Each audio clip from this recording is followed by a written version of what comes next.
Mark Waid and Dan Mora continue the Boy Thunder's training as Batman and Superman desperately try and deal with a mysterious flooding of Gotham City.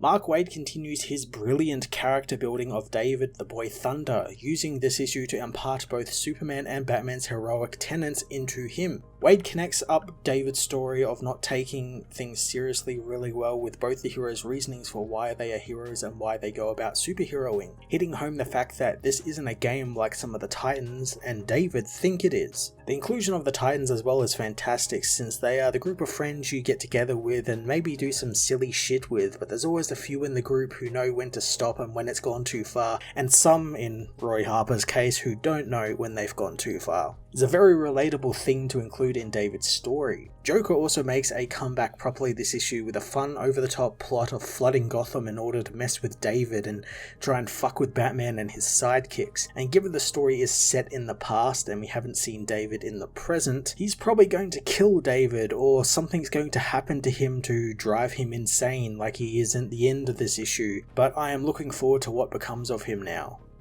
Dan Mora again continues to outdo himself each issue with some brilliant looking artwork, running the gamut of dark and moody art with Batman to bright and colourful and big action with Superman and the Flash and the Titans, with David shifting between all of these moods to sell that he's a byproduct of these heroes and how they go about doing things.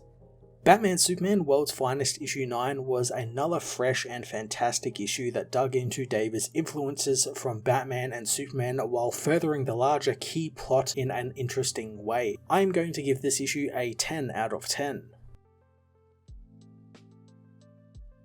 Batman Superman World's Finest issue 9 sees Ratcatcher tell his supposed hostages that they aren't for him to barter with, they are for his rat's dinner. Suddenly a batarang hits him in the face as one of Ratcatcher's goons knows the Batman is there and that he would find them, firing off into the darkness. Batman appears behind the man as David tells the man Batman isn't his problem, the Boy Thunder is. David unleashes his lightning which reveals Batman's position, causing Ratcatcher to send his starving rats after the Caped Crusader. Batman tells David to hold his ears as he activates a screeching device from his belt, which causes the rats to run away. Later on, after apprehending Ratcatcher, Batman reprimands David for engaging, since he was only meant to observe. David knows that one of them had a gun, but Batman knows they all do, and it's why he works silently in the shadows, since the men need to be terrified of him. David apologizes since he got furious, and Batman knows he can't let emotions blind him. David thinks that Superman believes that he shouldn't be so cynical, but Batman thinks that that's because Superman fights general science criminals and world beaters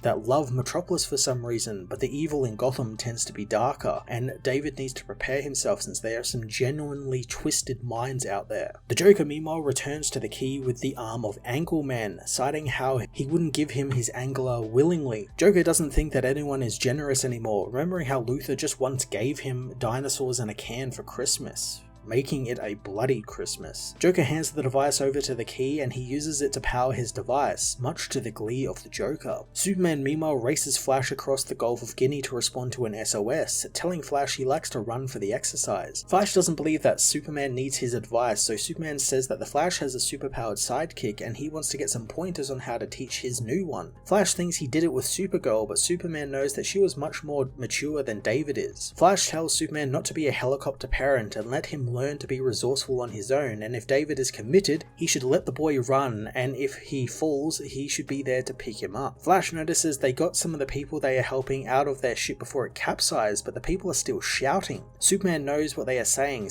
the boat on the horizon is not theirs and it belongs to pirates. Superman tells Flash not to worry about it as the pirates are attacked by the Teen Titans. David grabs one of the pirates' hands and burns him with his power, prompting Aqualad to say that he didn't need to do that, and why not use just a flame burst. David reminds him that they are on a ship filled with oil, as Speedy knows the Boy Thunder has the right idea and sometimes you just have to go hard, and if they hit, you have to hit back harder. Robin isn't impressed with Roy's boasting and posturing and hyping up of David, and Donna agrees with him since David is so angry and sad, a recipe for trouble. She thinks that he's carrying something bigger than survivor's guilt and they need to figure it out before something bad happens. Suddenly a pirate shoots Aqualad in the arm, angering David, who blasts the man with his lightning, but luckily Superman gets in the way and takes the blast for himself, demanding David stop. As Aqualad tells Robin he's fine, Robin quietly tells Superman through his super hearing that he shouldn't reprimand David in front of his friends, so Superman takes the boy away as Speedy continues his boasting, so Robin just pushes him in the water. Superman meanwhile sternly tells David that they never punch down, and him not taking it seriously isn't the issue, since there are non-lethal ways of handling threats. However, David went straight to 11 without even a thought. Superman reminds him that they are not judge and jury, and they can never ever be responsible for the loss of a single life, especially if he wants to be Superman's partner. David hopes that Clark doesn't hate him, revealing that what happened to his world is actually his fault, since he's not a good person. He says that months before his planet blew up,